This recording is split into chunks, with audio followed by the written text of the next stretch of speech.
तो चलिए आज का क्लास हम स्टार्ट करते हैं। आज की क्लास में हम देखने वाले हैं मानव तंत्र का लेक्चर नंबर 3। इससे पहले हम लेक्चर नंबर 1 और 2 करा चुके हैं। ये हमारा लेक्चर नंबर कितना होने वाला है, 3 होने वाला है मानव तंत्र। यहाँ आज हम लोग देखने वाले हैं क्वेश्चन नंबर 21 से लेकर 28 तक।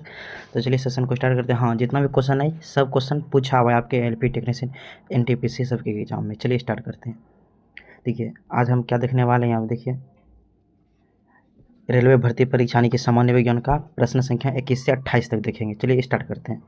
क्वेश्चन नंबर 1 क्या कह रहा है, निम्नलिखित में से कौन सा विकल्प डेंड्राइट्स, क्या बोल रहा है, डेंड्राइट्स का वर्णन करता है। याद क्या, डेंड्राइट्स क्या होता है, हमारा छोटा होता है और जैसे होता है ना किडनी इस तरह निकला रहता है। ये देखिए बहुत इस तरह का निकला रहता है। डेंड्राइट्स क्या हमारा छोटा होता है लेकिन कई शाखाओं में वितरित होता है, बटा हुआ होता है। क्या जगह ऑप्शन में सी इज द करेक्ट, छोटा और शाखायुक्त होता है। चलिए देखते हैं इसका फिगर।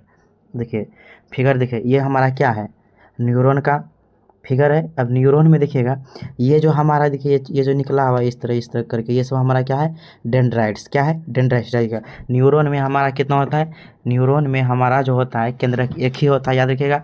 और कई छोटे छोटे टुकड़ों में क्या होता है, विभाजित होता है हमारा डेंड्राइट्स, याद रखिएगा। चलिए अगला क्वेश्चन देखते हैं।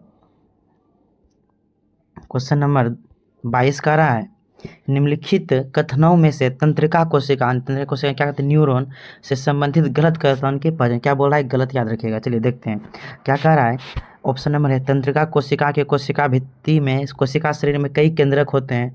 तभी जस्ट आपको हम बताएं, तंत्रिका कोशिका के शरीर में कई केंद्रक नहीं होते हैं बल्कि एक ही केंद्रक होते हैं। क्या हो जाएगा, यही हमारा सही आंसर हो जाएगा। ऑप्शन नंबर करेक्ट आंसर हो जाएगा। चलिए बी देख लेते हैं क्या कर रहा है।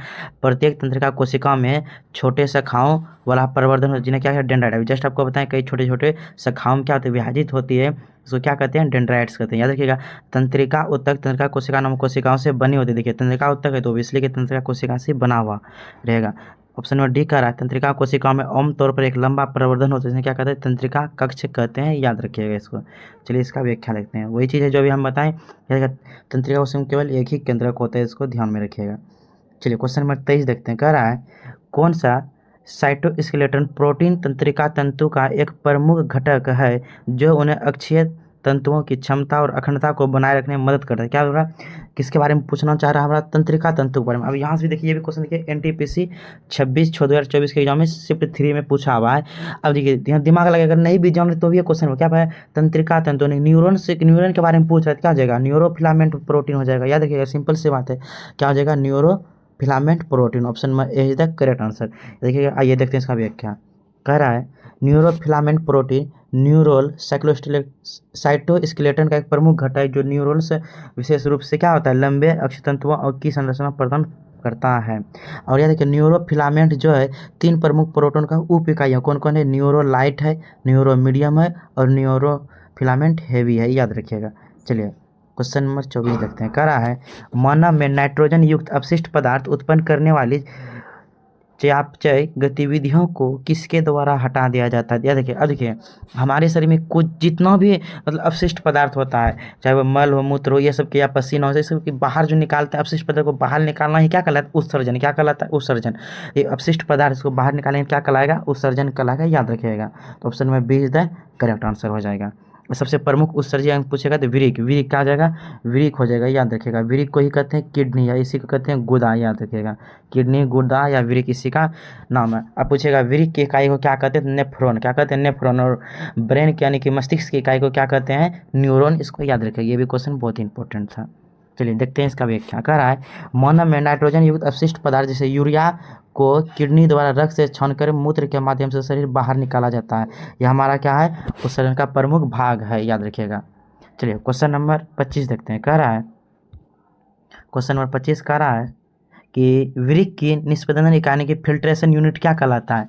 तो विरिक जो क्या कहता है, रक्त में मौजूद क्या कहता है, रक्त में मौजूद यूरिया नाइट्रोजन सबको क्या करता है, मतलब निष्पंदन करने का कार्य करता है, नहीं छानने का कार्य करता है। उसको क्या कहते हैं, नेफ्रॉन। क्या कहते हैं, नेफ्रॉन।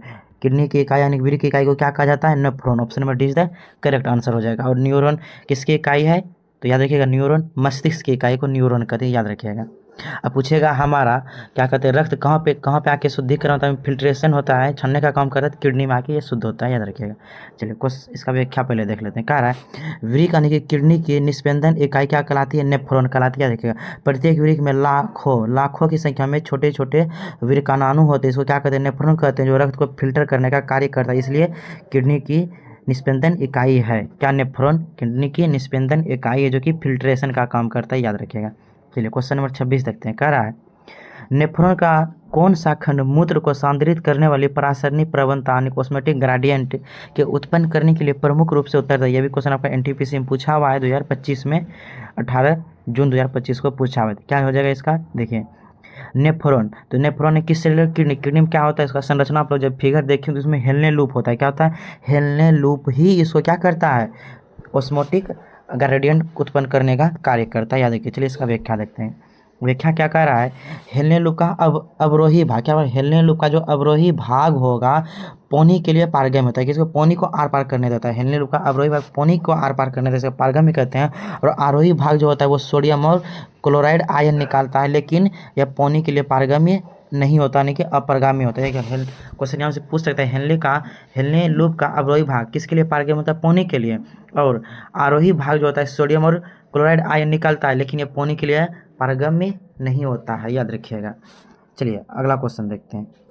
क्वेश्चन नंबर 27 कह रहा है निम्नलिखित में से कौन से वृक्क को मूत्राशय से जोड़ता है या जोड़ती है, तो मूत्र वाहिनी क्या जगह, यूरेटर ही क्या करता है, हमारा किडनी को मूत्राशय से जोड़ता है, यानी कि यूरेटर को हिंदी में कहते हैं मूत्र वाहिनी, इसको याद रखिएगा।